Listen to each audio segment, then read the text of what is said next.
गुरु समाना शिष्य में, शिष्य लिया करने, बिल गाए बिलगे नहीं, एक रूह दो दे। बोलिए श्री सद्गुरुदेव की जय। आप समस्त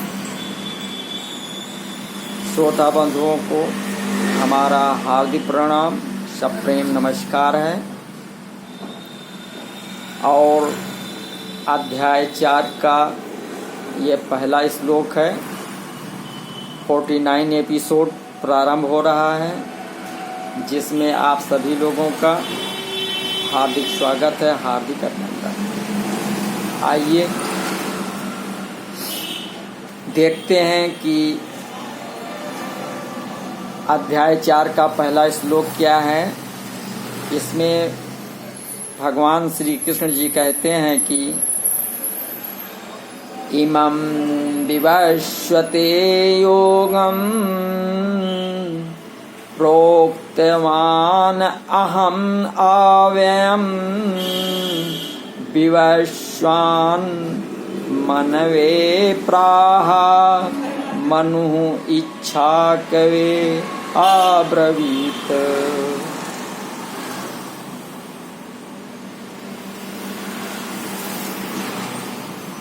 अर्थात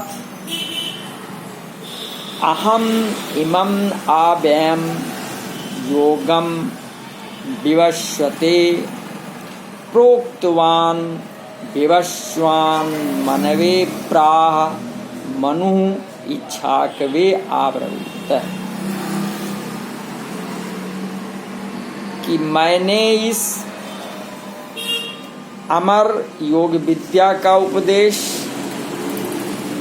सूर्यदेव विवस्वान को दिया और विवस्वान ने मनुष्यों के पिता मनु को उपदेश दिया और मनु ने इसका उपदेश इक्ष्वाकु को दिया। तो इसका वर्णन 48 एपिसोड में हो चुका है। आगे हमारी बात चल रही थी कि सूर्य आत्मा जगतः अस्थुश्च, जो महाभारत में बताया गया कि त्वं भानो जगतश्च चक्षु शत्वा आत्मा सर्वदेहिनां त्वं योनिः सर्वभूतानां त्वम् आचारा क्रियावताम् त्वं गति सर्वसांख्यानां योगिनां त्वं परायणम् अनावृता अर्गलद्वारं त्वं गतिस्त्वं मुमुच्यताम् त्वया संधार्यते लोकस्त्वया लोकः प्रकाश्यते त्वया पवित्रीक्रियते निर्व्याजं पाल्यते त्वया। ये महाभारत में वन पर्व के अंतर्गत कहा गया है कि सूर्यदेव आप संपूर्ण जगत के नेत्र तथा समस्त प्राणियों की आत्मा हैं। आप ही सब जीवों के उत्पत्ति स्थान और कर्मानुष्ठान में लगे हुए पुरुषों के सदाचार यानी के प्रेरक हैं। तो संपूर्ण सांख्य योगियों के प्राप्त स्थान भी आप ही हैं। आप ही सब कर्म योगियों के आश्रय हैं। आप ही मोक्ष के उन्मुक्त द्वार हैं और आप ही मोक्षुओं की गति। आप ही संपूर्ण जगत को धारण करते हैं। आपसे ही ये लोक प्रकाशित होता है। आप ही इसे पवित्र करते हैं और आपके ही द्वारा निस्वार्थ भाव से इसका पालन किया जाता है। अतः सूर्य को जो उपदेश प्राप्त होगा वो संपूर्ण प्राणियों को भी स्वतः प्राप्त हो जाए। इसलिए श्री कृष्ण जी ने सर्वप्रथम सूर्य को ही उपदेश दिया, ऐसा बता रहे हैं। तो वास्तव में नारायण के रूप में उपदेश देना और सूर्य के रूप में उपदेश ग्रहण करना जगन्नाथ सूत्रधार ईश्वर की एक लीला ही समझनी चाहिए, जो संसार के हित के लिए बहुत आवश्यक थी। जिस प्रकार अर्जुन महान ज्ञानी नर ऋषि के अवतार थे, परंतु लोक संग्रह के लिए उन्हें भी उपदेश लेने की आवश्यकता हुई, ठीक उसी प्रकार भगवान ने स्वयं ज्ञान स्वरूप सूर्य को उपदेश दिया, जिसके फलस्वरूप संसार का महान उपकार हुआ, हो रहा है और होता रहेगा। विवस्वान मनवे प्राह मनु इच्छाकवे आब्रवीत। कर्मयोग गृहस्थों की खास विद्या है। ब्रह्मचर्य, गृहस्थ, वानप्रस्थ और संन्यास। तो इन चारों आश्रमों में गृहस्थ आश्रम ही मुख्य है, क्योंकि गृहस्थ आश्रम से ही अन्य आश्रम बनते और पलते हैं। मनुष्य गृहस्थ आश्रम में रहते हुए ही अपने कर्तव्य कर्मों का पालन करके सुगमता पूर्वक परमात्मा प्राप्ति कर सकता है। उसे परमात्मा प्राप्ति के लिए आश्रम बदलने की जरूरत नहीं है। भगवान ने सूर्य, मनु, इक्ष्वाकु आदि राजाओं का नाम लेकर ये बताया है कि कल्प के आदि में गृहस्थों ने ही कर्मयोग की विद्या को जाना और गृहस्थ आश्रम में रहते हुए ही उन्होंने कामनाओं का नाश करके परमात्म तत्व को प्राप्त किया। स्वयं भगवान श्री कृष्ण और अर्जुन भी गृहस्थ थे, इसलिए भगवान अर्जुन के माध्यम से मानो संपूर्ण गृहस्थों को सावधान उपदेश करते हैं कि तुम लोग अपने घर की विद्या कर्म योग का पालन करके घर में रहते हुए ही परमात्मा को प्राप्त कर सकते हो। तुम्हें दूसरी जगह जाने की जरूरत नहीं। गृहस्थ होने पर भी अर्जुन प्राप्त कर्तव्य कर्म युद्ध को छोड़कर इच्छा के अन्न से जीविका चलाने को श्रेष्ठ मानते हैं, अर्थात अपने कल्याण के लिए गृहस्थ आश्रम की अपेक्षा संन्यास आश्रम को श्रेष्ठ समझते हैं।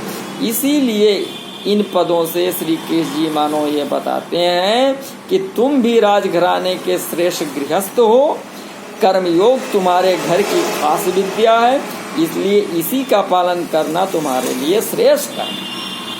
सन्यासी के द्वारा जो परमात्म तत्व प्राप्त किया जाता है, वही तत्व कर्मयोगी गृहस्थ आश्रम में रहकर भी स्वाधीनता पूर्वक प्राप्त कर सकता है।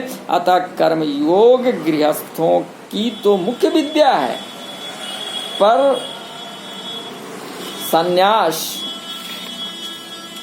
आदि अन्य आश्रम वाले भी इसका पालन करके परमात्म तत्व को प्राप्त कर सकते हैं। प्राप्त परिस्थिति का सदुपयोग ही कर्मयोग है। अतः कर्मयोग का पालन किसी भी वर्ण, आश्रम, संप्रदाय, देश, काल आदि में किया जा सकता है। किसी विद्या में श्रेष्ठ और प्रभावशाली पुरुषों का नाम लेने से उस विद्या की महिमा प्रकट होती है, जिससे दूसरे लोग भी वैसा करने के लिए उत्साहित होते हैं। तो जिन लोगों के हृदय में सांसारिक पदार्थों का महत्व है, उन पर ऐश्वर्यशाली राजाओं का अधिक प्रभाव पड़ता है। इसलिए भगवान श्री कृष्ण जी सृष्टि के आदि में होने वाले सूर्य का तथा मनु आदि प्रभावशाली राजाओं के नाम लेकर कर्मयोग का पालन करने की प्रेरणा करते हैं।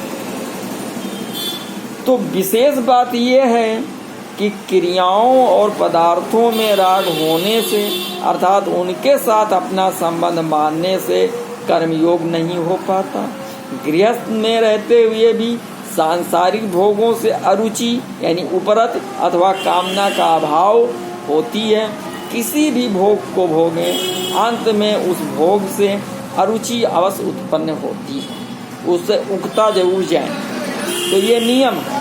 आरंभ में भोग की जितनी रुचि यानी कामना रहती है, भोग भोगते समय वो उतनी नहीं रह जाती, प्रत्युत क्रमशः घटते घटते समाप्त हो जाती है। जैसे मिठाई खाने के आरंभ में उसकी जो रुचि होती है, जो मिठास होता है, जो मज़ा आता है, जैसे वो उसे खाने के साथ साथ घटती चली जाती है। अभी उसको आप लीलते चले जाते हैं और अंत में उससे अरुचि हो जाती है। चलो हो गया, खत्म। परंतु मनुष्य भूल ये करता है कि वो उस अरुचि को महत्व देकर उसे अस्थायी नहीं बनाता, वो अरुचि को ही तृप्ति फल मान लेता है।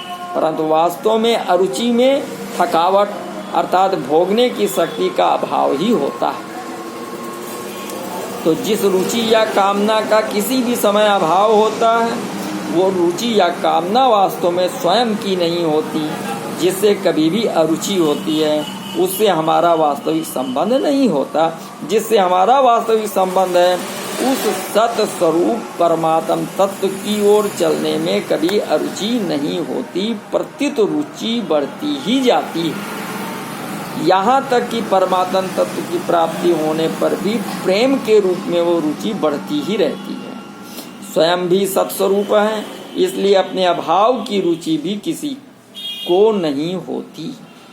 कर्म करण यानी शरीर, इंद्रिया, मन आदि, और उपकरण यानी पदार्थ अर्थात कर्म करने में उपयोगी सामग्री, ये तीनों ही कर्म, करण और उपकरण, ये तीनों ही उत्पन्न और नष्ट होने वाले हैं।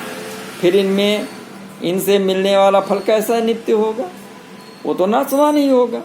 तो अविनाशी की प्राप्ति से जो तृप्ति होती है, वो नाशवान फल की प्राप्ति से कैसे हो सकती है? सोचिए, विचार कीजिए। इसलिए साधक को कर्म, करण और उपकरण तीनों से ही संबंध विच्छेद करना है। इनसे संबंध विच्छेद तभी होगा जब साधक अपने लिए कुछ नहीं करेगा, प्रत्युत अपने कहलाने वाले कर्म, करण और उपकरण इन तीनों से अपना संबंध विच्छेद करने के लिए इन्हें संसार का ही मानकर संसार की ही सेवा में लगा देगा। तो कर्म करते हुए भी कर्मयोगी की कर्मों में कामना, ममता और आसक्ति नहीं होती, प्रत्युत उनमें प्रीति और तत्परता होती है।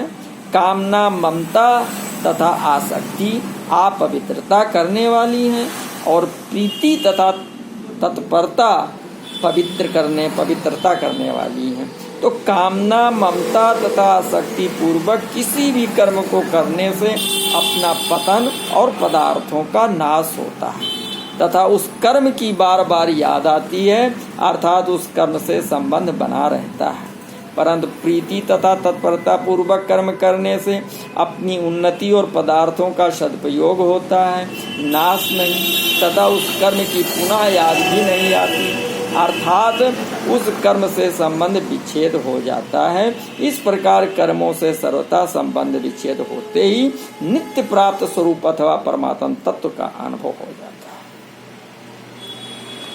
कोई भी मनुष्य क्यों ना हो, वो सुगमता पूर्वक मान सकता है कि जो कुछ मेरे पास है वो मेरा नहीं है, प्रत्युत किसी से मिला हुआ है। जैसे शरीर माता पिता से मिला है, विद्या योग्यता गुरुजनों से मिली है इत्यादि।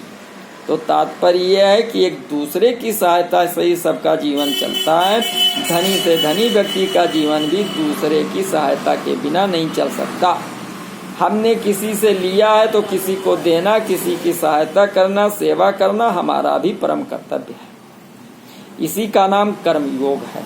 इसका पालन मनुष्य मात्र कर सकता है और मनुष्य मात्र के लिए है ही है। और इसके पालन में कभी लेस मात्र भी असमर्थता तथा पराधीनता नहीं है।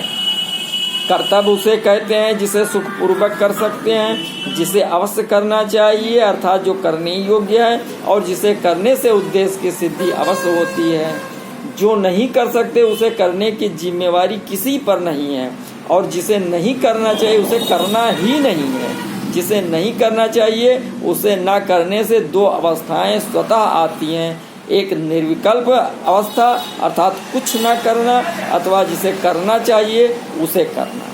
तो कर्तव्य सदा निष्काम भाव से एवं परहित की दृष्टि से किया जाता है।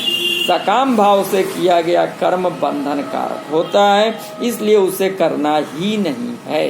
निष्काम भाव से किया जाने वाला कर्म फल की कामना से रहित होता है, उद्देश्य से रहित नहीं।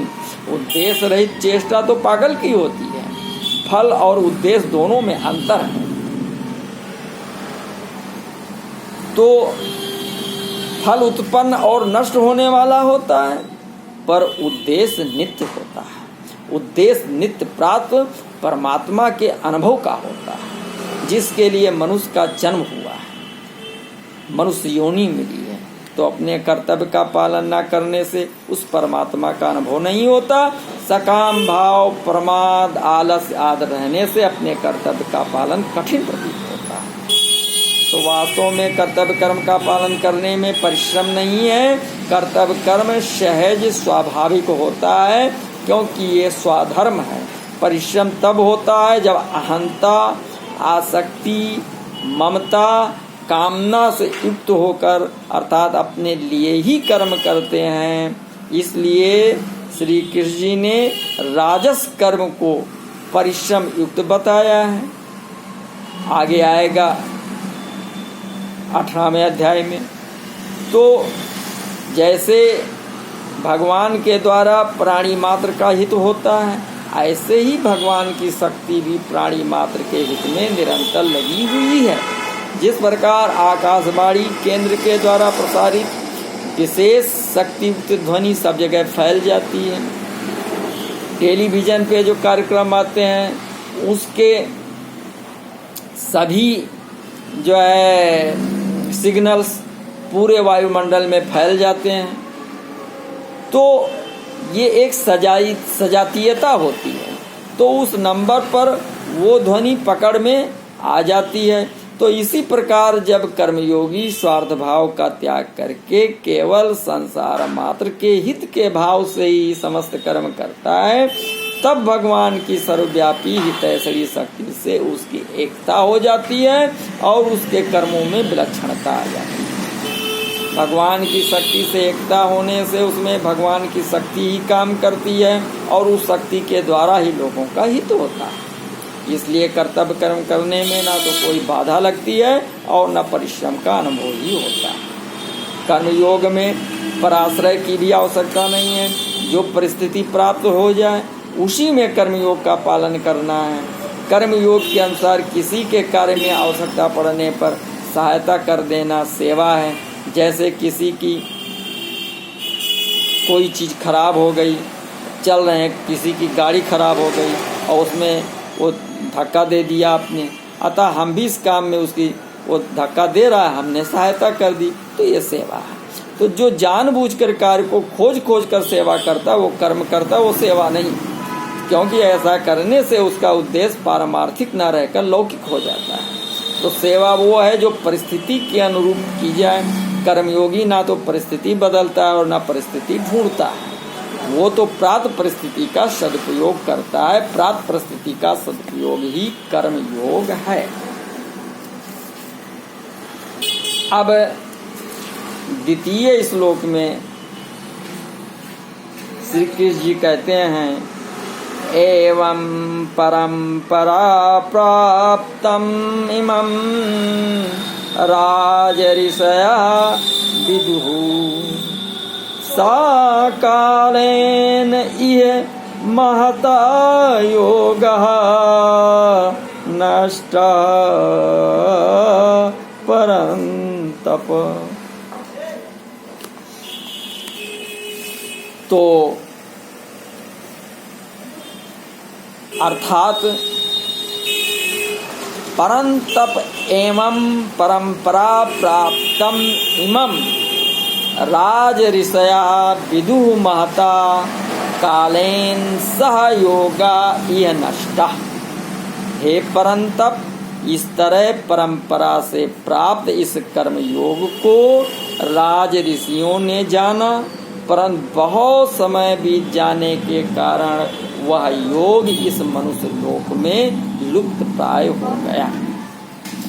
तो सूर्य, मनु, इक्ष्वाकु आदि राजाओं ने कर्म योग को भली भांति जानकर उसका स्वयं भी आचरण किया और प्रजा से भी वैसा आचरण कराया। इस प्रकार राज ऋषियों में इस कर्मयोग की परंपरा चली। ये राजाओं क्षत्रियों की खास निजी विद्या है, इसलिए प्रत्येक राजा को ये विद्या जाननी चाहिए। इसी प्रकार परिवार, समाज, गांव आदि को जो मुख्य व्यक्ति है उन्हें भी ये विद्या अवश्य जाननी चाहिए। प्राचीन काल में कर्मयोग को जानने वाले राजा लोग राज्य के भोगों में आसक्त हुए बिना सुचारू रूप से राज्य का संचालन करते थे।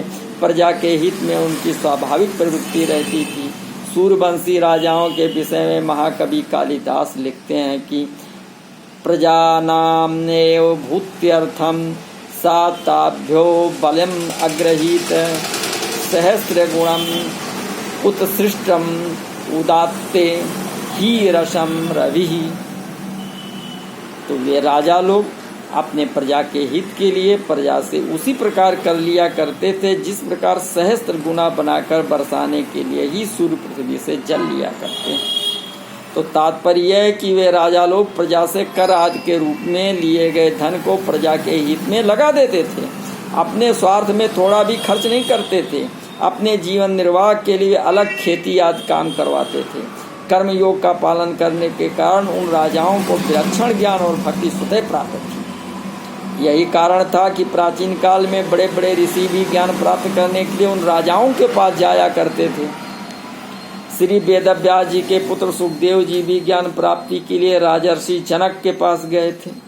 छंदोग उपनिषद के 5वें अध्याय में भी आता है कि ब्रह्म विद्या सीखने के लिए 6 ऋषि एक साथ महाराज अशुपति के पास गए थे। उस प्रसंग में महाराज अशुपति के वचन ध्यान देने योग्य हैं कि ना में अस्तेनो जनपते न कदरियो न मद्यपा नाना हिताग्नि विद्वान स्वैरी स्वयंता सुता। मेरे राज में ना तो कोई चोर है, ना कोई कृपण है, ना कोई मद्यप माने मदरा पीने वाला है, ना कोई अनाहित ग्राहित अग्निहोत्री ना कराने वाला है, और ना कोई अविद्वान, ना कोई परिस्त्रीगामी। फिर उल्टा स्त्री बेसे तो होगी ही कैसे।